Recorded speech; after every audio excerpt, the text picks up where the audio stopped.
Welcome back to the No Problem Parenting Podcast. This podcast is full of tips and tools, services and resources that can help you in the day-to-day behavior struggles with your kiddos, from infant to adults. Want more? Check out the No Problem Parenting 3-step perspective that will lay the foundation for solving behavioral issues with your children and family. This 96-minute audio-video program is educational, simple, and easy to navigate. Go to noproblimparenting.com to get started. Welcome back to the No Problem Parenting Podcast, where we choose to deal with and overcome the emotional and behavioral challenges within our home. My special guest today is Miss Dinalynn Rosenbush. She is a speaker and parenting and life coach. Dinalynn helps parents communicate more effectively with their kids.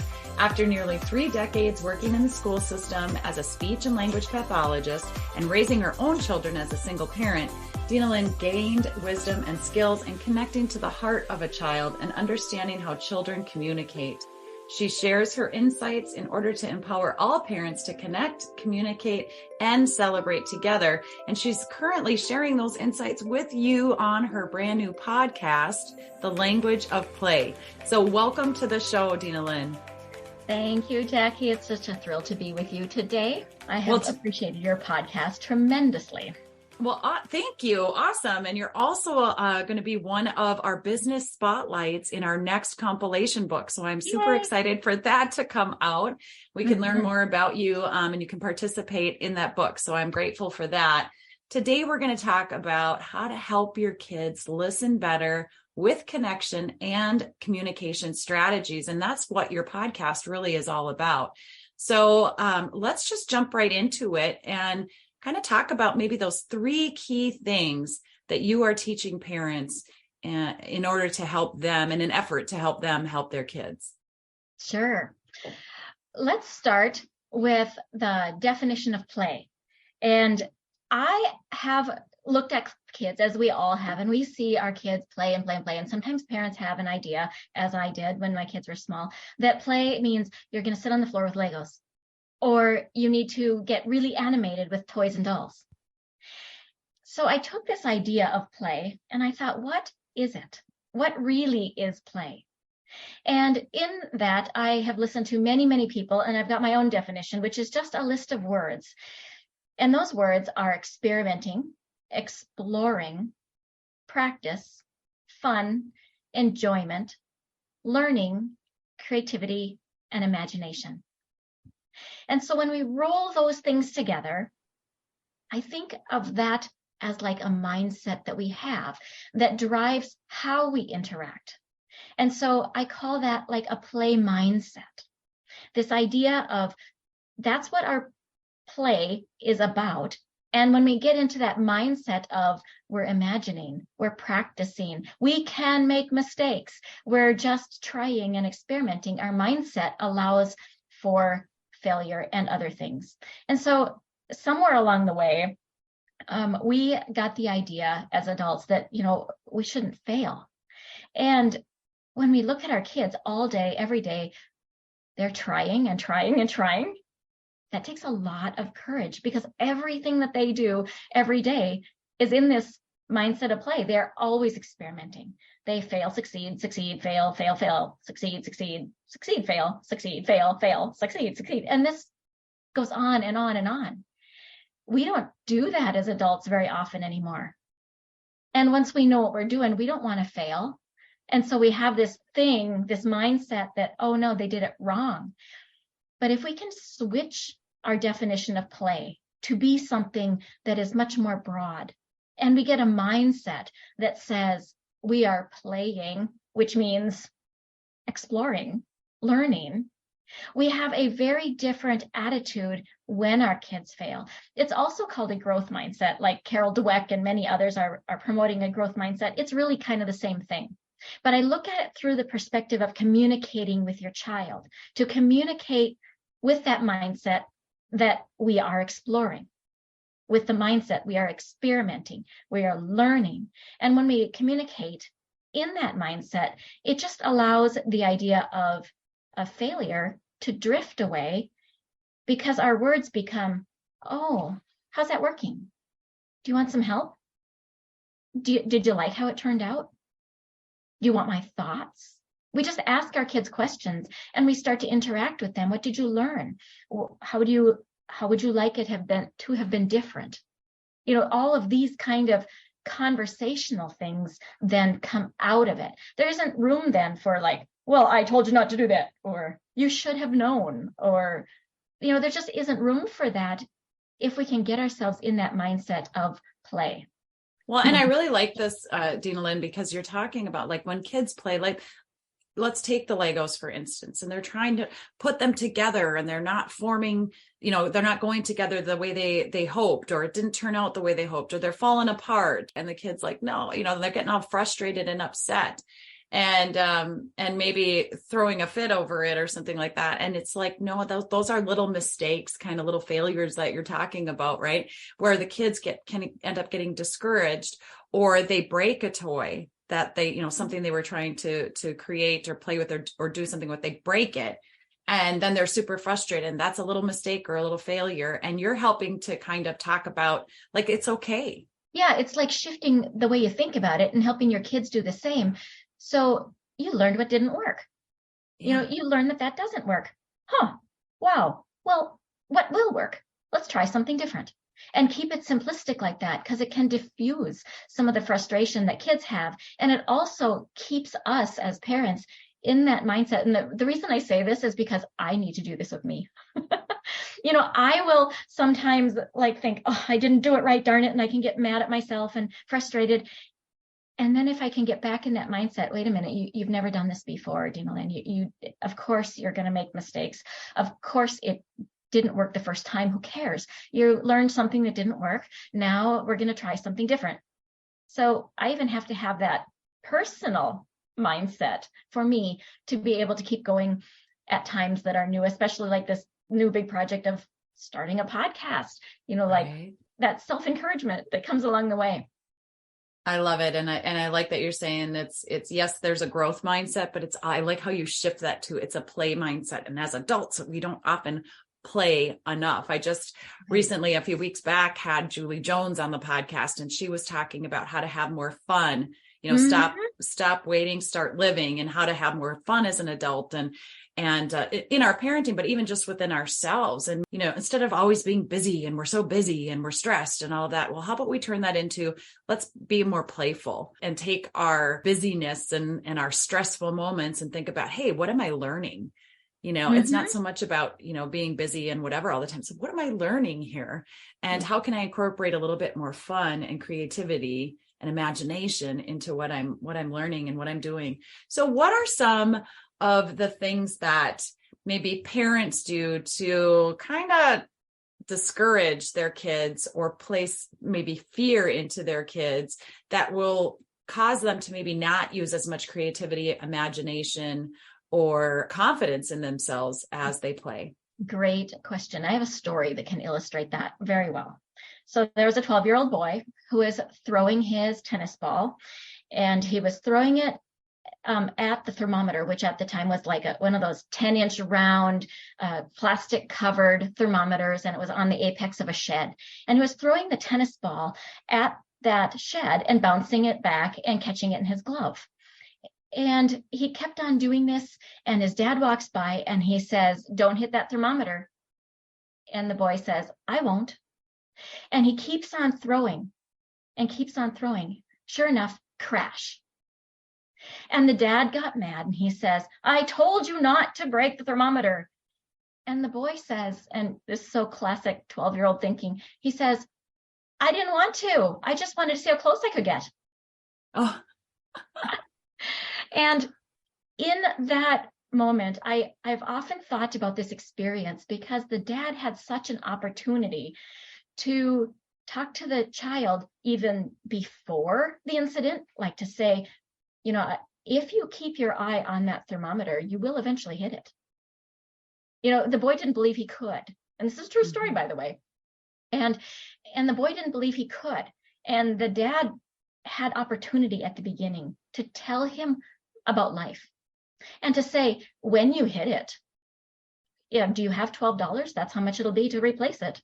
Or when you hit it, you'll have to climb on a ladder and get up there, like to talk with him about outcomes, to build the relationship. And then even if they hadn't had that conversation, there was another opportunity. And the opportunity afterwards would be like, you hit it. Why do you think you hit it? I know you didn't think you would, but now do you believe you can? And then what should we do now to fix this problem? How can we work together? And so there is this big piece of, if your mindset is in the realization that kids don't necessarily think about the outcome and how it is that their outcome will be experienced, they're just like in that moment of wonder. And as long as they are, they don't need us to come back and say, you should have known, I told you not to. Right. But we as parents, when we're stressed or when we're hurried, when we're busy, when we just want to get our own tasks done, it's so easy to step out of that mentality of remembering where our kids are at. Yeah. And that brings me to the second thing I wanted to talk about today. So the first thing was, the idea of what a play mindset is, and that failing is an opportunity to learn what doesn't work. And the second thing is skills. When our kiddos are learning, they are practicing, and everything that they're doing is a skill that they need to learn. Whether we're talking about the 17, 16-year-old driving, or 15, or if we're talking about how do they learn to speak. As a speech pathologist, we break down how kids learn to speak into these little bitty intervals so that we can help them when they are children that don't know how to speak. And that has helped me to be able to think about all the tasks that we teach our kids. What part of this task is missing? What part do they not understand? Whether we're learning to walk, whether we're folding towels, putting away their toys, doing a good job showering, maybe brushing their teeth, tying their shoes, whatever it is. We can break down these tasks into small parts of skills. And the language of play is also very encouraging, because we remember that these are steps, these are little stepping stones, and we're trying to get something new. They're trying something new again. And for kids, just because they did it 15 times doesn't mean it's not new. And they're learning. And as they're learning, like you mentioned earlier, they're failing as they're learning. They're starting to walk and they're not quite there yet, and they're falling down, or they can make a couple steps, but they can't go very far. Or they're trying to talk, or they're learning words. They're learning how to stream words together, but maybe the sounds aren't coming out right. L's don't sound like L's, or their P's don't sound like P's, or, that kind of thing. And they're learning. And so sometimes I think parents are a little bit too hard on themselves when their kid isn't up to speed with, say, other kids in their age group. And so what do you say to parents when they're struggling with, my kid isn't catching on to this soon enough or early enough? Yeah, parents do get hard on themselves, but it really is, I think, to help parents rewind and remember that it's not your performance report card that's going on, which we feel like it is. And I'm speaking from experience too. When my kids were growing up and I was learning along the way here too, there were many times that I judged me according to their good behavior, like I'm a good parent, and their bad behavior, I'm a bad parent. But that's not where I want parents to go. And it's easier to say it now, to change our mindset, to be able to say to our kids, I see you're getting it. Also helps us as parents, they're getting it. It's about them and their need to be able to just have another little step, and keep it up. I can see you're learning. You're getting closer. Let's do this. Let's do it together. And another part of that we also need to remember is encouragement, is saying, you can take a break. And I think as parents, we need to say to ourselves too, we can take a break. Taking a break is huge. So I have a daughter, and she was learning to read, and she was really having a hard time in second grade as she was trying to do the second grade reading. And so the encouragement for that kind of situation was, let's do it together.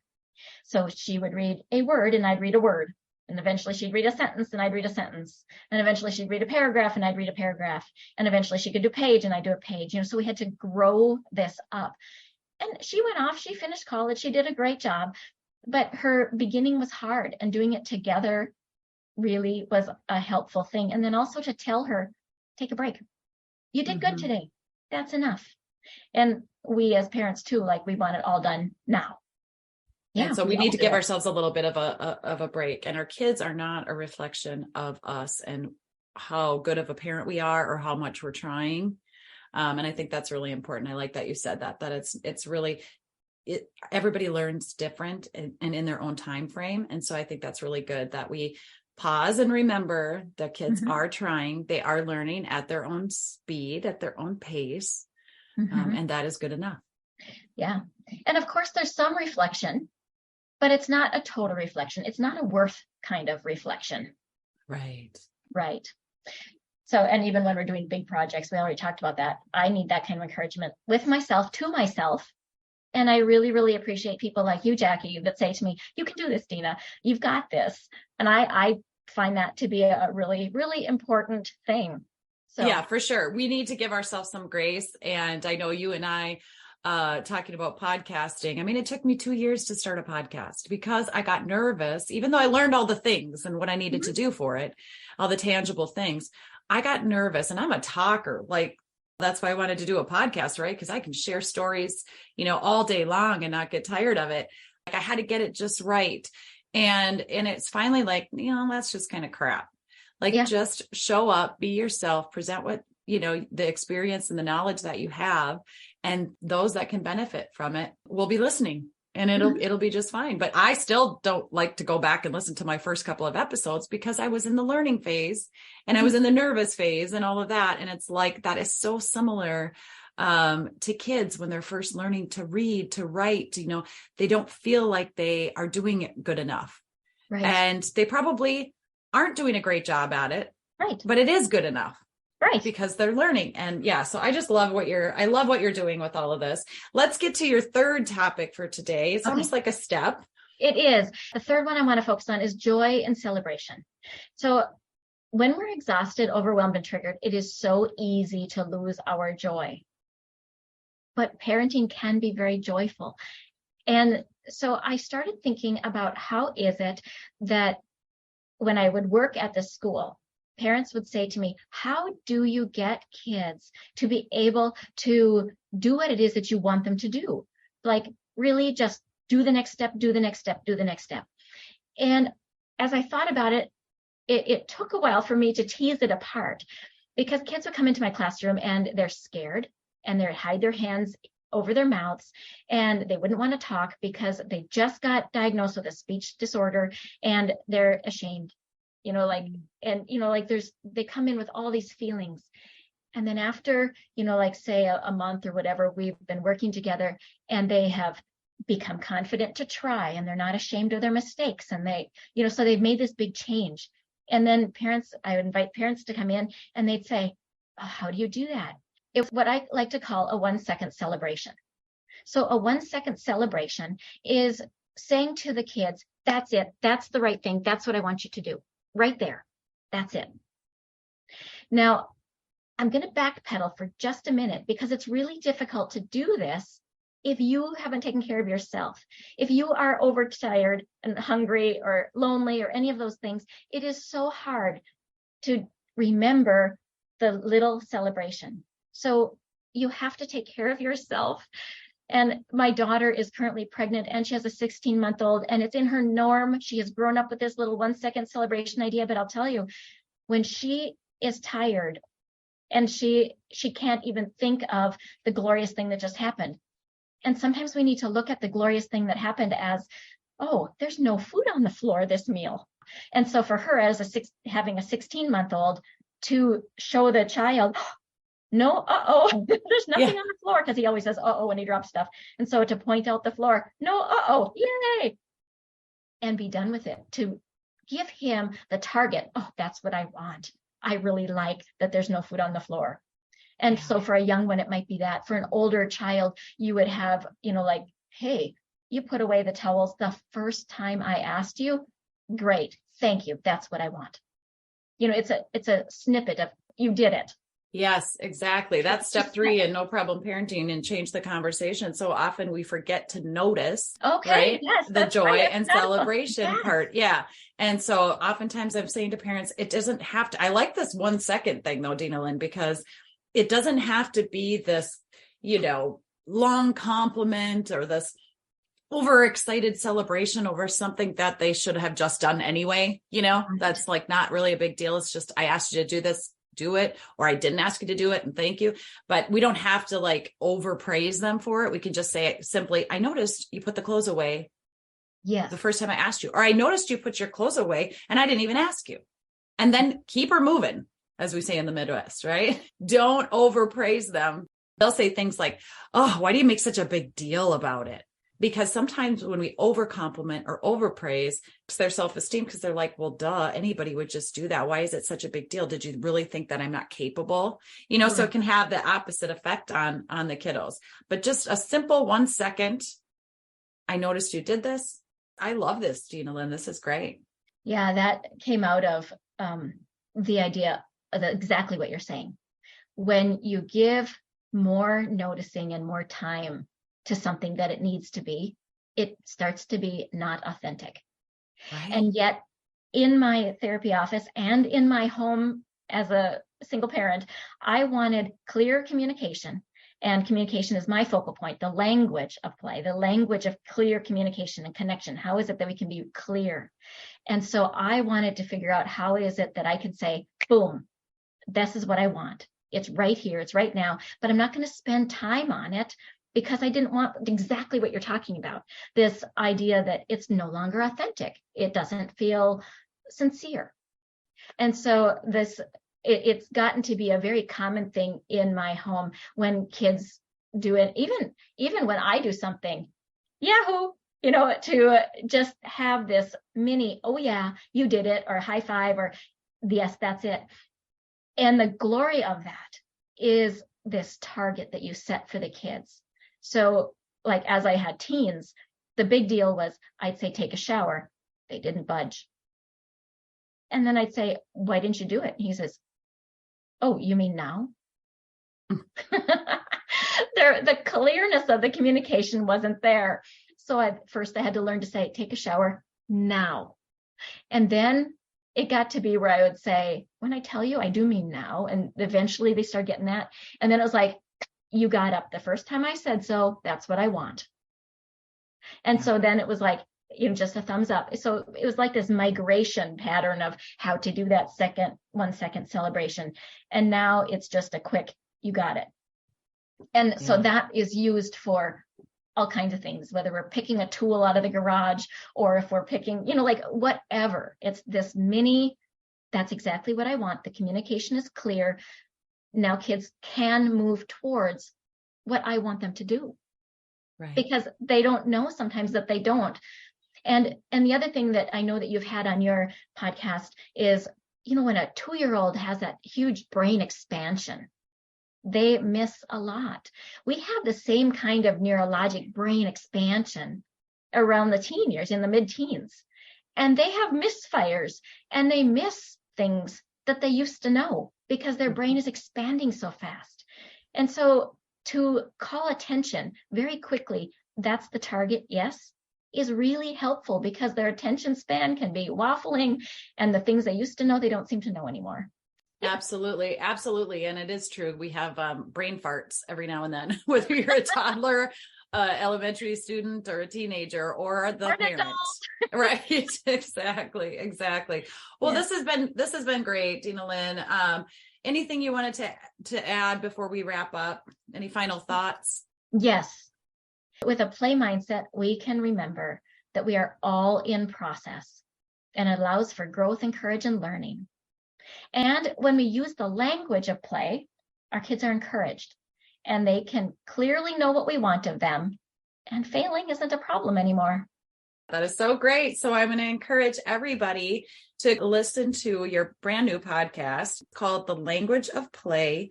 And the topic is all about how to help your kids listen better with connection, and communication strategies. So you're giving tips and strategies, lots of free resources in that. So I encourage all parents to go find that. And then be sure, like I say to all of my listeners all the time, leaving a review, making a comment, sharing with your friends, that helps us podcasters to be able to reach more parents, more people, more of our audience. So I would encourage people to do that for you as well, Dinalynn. Thank you so much for having me on today. Your No Problem Parenting program is fabulous. I love it and support you completely. Thank you for tuning in to the No Problem Parenting podcast. Join Jackie next time for more tips, tools, and resources that will help you become the confident leader your kids crave you to be. Who do you know that we could support on their parenting journey? Like this podcast, subscribe, share, or leave a review of the show. Your support of the No Problem Parenting podcast pays it forward and helps us help more families.